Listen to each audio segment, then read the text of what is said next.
Welcome back to Community Conversations. I'm your host, Josh Hardy, the Executive Director of Concord TV. And we have a great episode for you today because we are going to be talking about the Easter Extravaganza fundraiser, which many of you who have followed Concord TV over the years know that this was a Concord TV community event and fundraiser for several years, 2017, 18, 19. And we're excited to say that the Bektash Shriners are taking on that event this year, so people will be able to enjoy it this Easter season. And with me to talk about that more is Evan McIntosh from the Bektash Shriners. Evan, thank you for joining me under the bright lights here of the Concord TV studio to talk about a really fun community event, which is also a fundraiser. I'm glad that you guys are taking that on this year. Yeah, thank you for having me.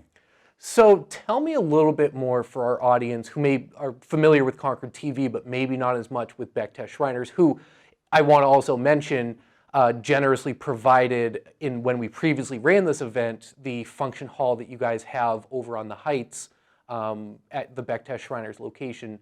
Tell us a little bit more about what your organization does and the community benefits. Yeah, absolutely. So we're actually very happy to have the opportunity to do this year. But the Bektash Shriners is the New Hampshire Shriners of what is known as the International Shriners throughout the world. And we're very excited that this year we're actually celebrating our 150th anniversary for Shriners International. The Bektash Shriners in Concord is located at 189 Pembroke Road. And we're actually very well known for having our Thursday night bingo events. Very popular bingo nights, right? Yeah, very, very popular. We have anywhere from 120 to 150 people every week.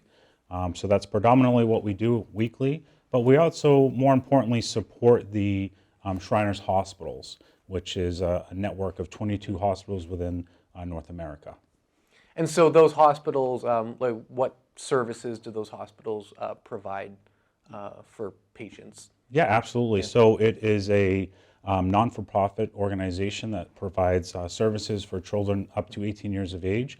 Sometimes it's extended to 21, and they provide services such as orthopedics, spinal injuries, burns, cleft palate, cleft lip, things along that nature for children.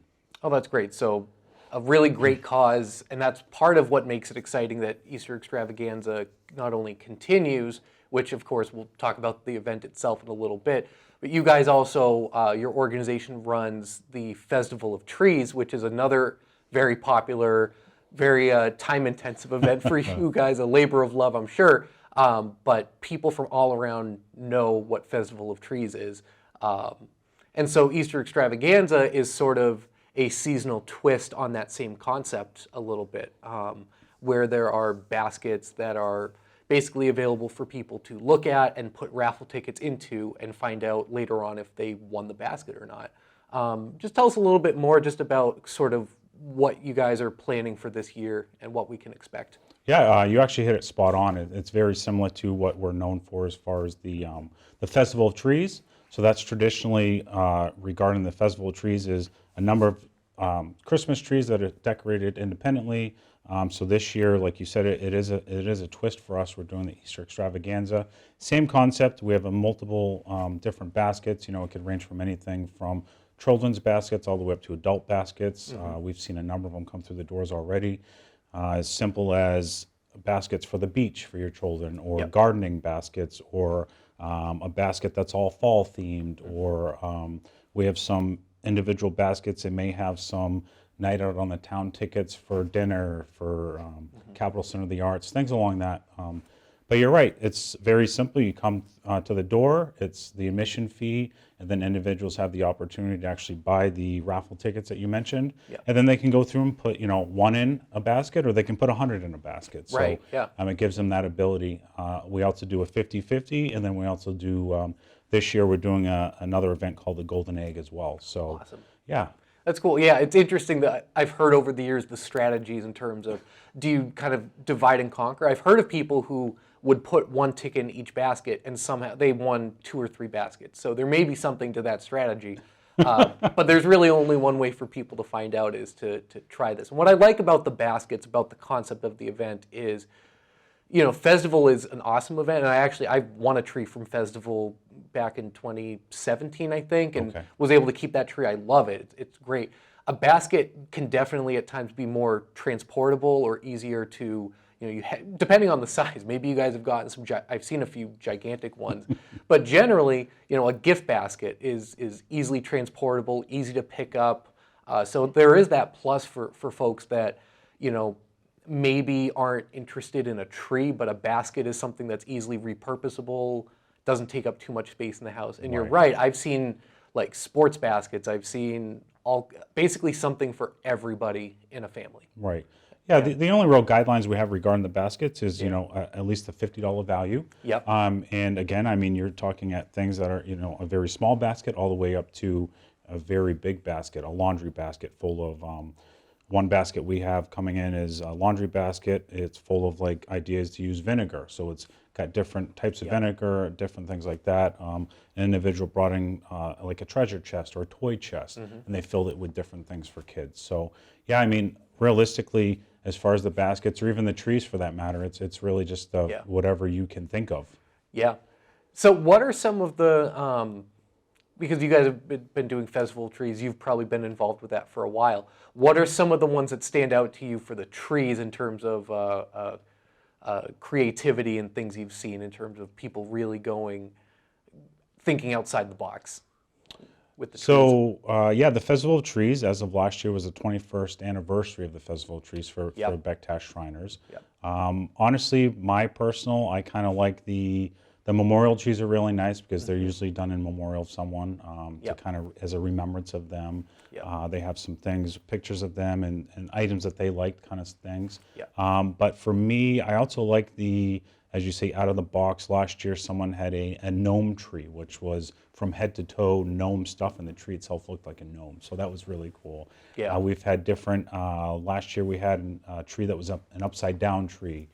So they had it tipped up, and they had decorated it that way, or an under the sea tree. So again, it's whatever your imagination, it's just limitless at that point. So for folks who you may have piqued their interest at this point, because the baskets really are, I can vouch and say firsthand, it's amazing to walk in and see all the different themes and everything.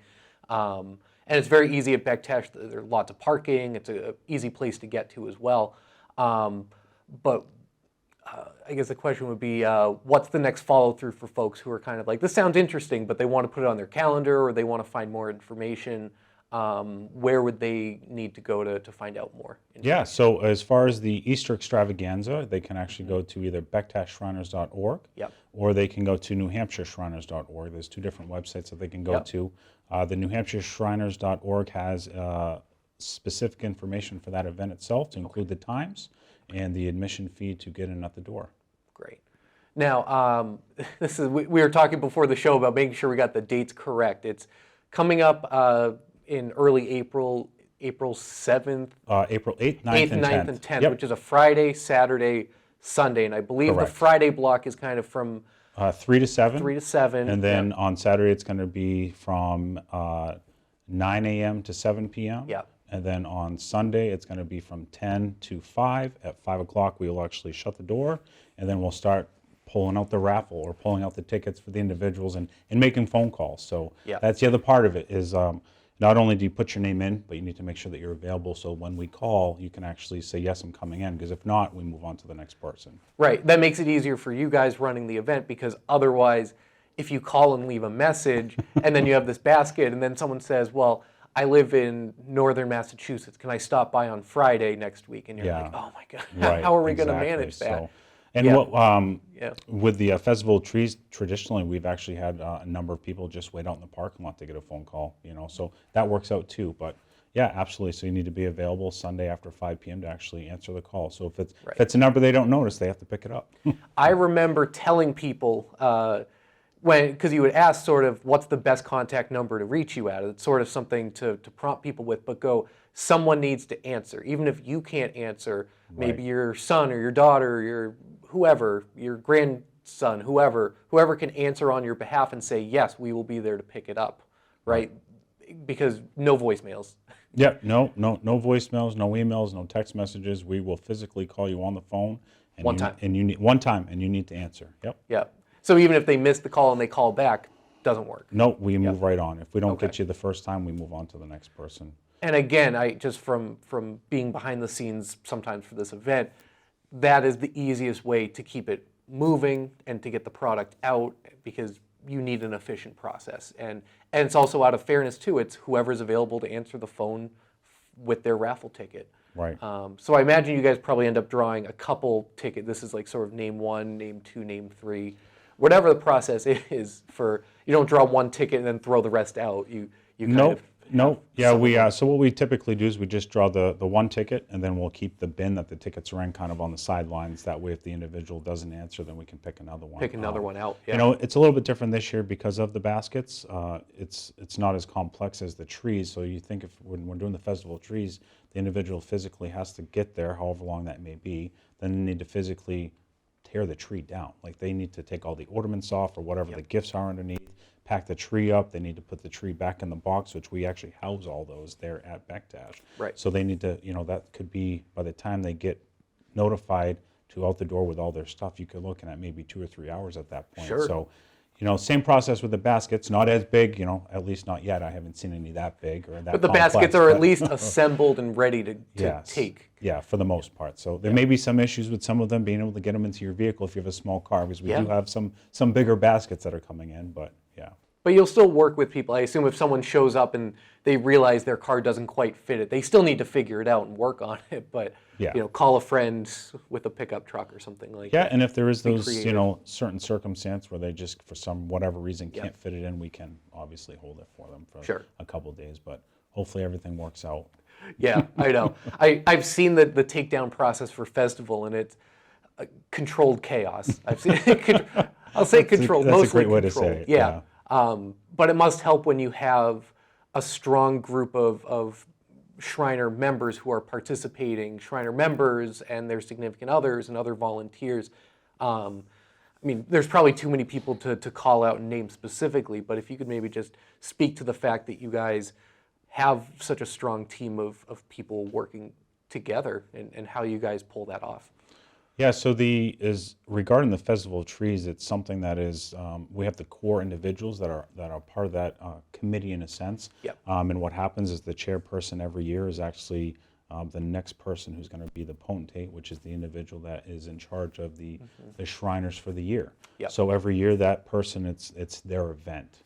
So that's how that works. But we're very, very fortunate in the sense that, like I said, last year was the 21st year that we've been doing this. So we're able to kind of expedite things in a sense, and we're actually very fortunate that a good core group of that committee came over to the Extravaganza, so we're able to utilize their knowledge and their aspect along with the information that you guys have passed on to us as to what you've done in the previous years. I think what's nice is the combination of us passing along some of what we knew, but also your expertise with Festival of Trees means there's really no reinventing of the wheel, hopefully, that it's a slightly different event, but that you're familiar with the process. Plus the fact that Festival goes how many days? It's something like 10 days or something like that. Something so incredible. the Festival of Trees itself, we started on a Friday afternoon. So we tear down, like I said, we have bingo Thursday. As soon as bingo's done, we tear down the complete hall. We put all the tables away. We start setting up for the Festival of Trees. That starts at about 3 p.m. on Friday, and then it goes from Friday all the way until the following Sunday. So we go over the Thanksgiving break. We are not open on Thanksgiving, and then we go until the Sunday after that. So you're looking at a good week and 2 days. So it's worth noting for our audience that, if you're familiar with Festival of Trees, where you have those weekdays and you have time to get over there. I've done that before too, where I'm like, well, I'll go over Wednesday after work or Thursday. If you want to be able to put in raffle tickets for the Easter Extravaganza baskets, it's just happening that Friday, Saturday, Sunday. So I could see a situation where people go, oh, I assumed it was the same format as the other event. No, it's just that weekend. Don't put it off. Make sure you go. And it's a fun event. I mean, everyone's in a much better mood. It's spring. The weather's getting nicer, hopefully. So I think it's going to be a really great event. And do you have any other final thoughts before we wrap up just about the event? Anything that we didn't have a chance to No, I think we hit everything. All I can, ask is that you come out, you show your support, and if you have any questions about the Bektash Shriners of New Hampshire or Shriners in general, you can visit the bektashshriners.org, or even if you're interested in becoming a Shriner, you can visit the beashrinernow.com. Okay. So there's always an opportunity. Okay. All right. That's awesome. So thank you very much to my guest, Evan McIntosh from the Bektash Shriners. This has been a great way for us to sort of transition and make clear to people that Easter Extravaganza is happening again. It took a couple years hiatus and is back in 2022 with the Bektash Shriners running the event, which is fantastic. So thank you again, Evan. This has been really good. Yes, thank you. Nice way to get into the spring season. And thank you to everyone for watching. Make sure to support the Bektash Shriners and their Easter Extravaganza. And just one more pitch also for Concord TV, that if you want to learn more about us, visit our website, yourconcordtv.org. Please make sure to also subscribe to our YouTube channel, to our podcasts, and support your local community media center. Until next time, thanks.